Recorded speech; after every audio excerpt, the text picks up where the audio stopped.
জুমার দিন সকালবেলা ফজরের নামাজের পর থেকে ফেরেশতারা যতগুলো মসজিদে জুমা অনুষ্ঠিত হয় ওই মসজিদে ঢোকার প্রতিটা দরজার মধ্যে দাঁড়িয়ে থাকে।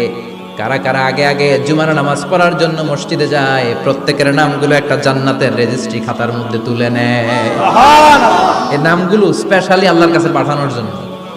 সুবহানাল্লাহ কইবেন না? সুবহানাল্লাহ। ডানে বায়ে সামনে পেছনে যতগুলো দরজা, প্রতিটা দরজায় ফেরেশতারা বসে থাকে। কে আগে আসলো নাম তুলে দেয়। তুলতে তুলতে তুলতে তুলতে খতিব সাহেব যখন খুতবা দেওয়ার জন্য মিম্বারে যেয়ে বসে যায়, ফেরেশতারা তাদের খাতা বন্ধ করে তারাও খতিব সাহেবের সামনে জুমার খুতবা শোনার জন্য বসে যায়। পড়েন সুবহানাল্লাহ। প্রথম জুমার দিন জুমার মসজিদে যে ঢুকবে, বিশ্বনবী বললেন আল্লাহর রাস্তায় একটা উট কুরবানি দিলে যেই সওয়াব, এই সওয়াব আল্লাহ আমলনামায় দিয়ে দেয়।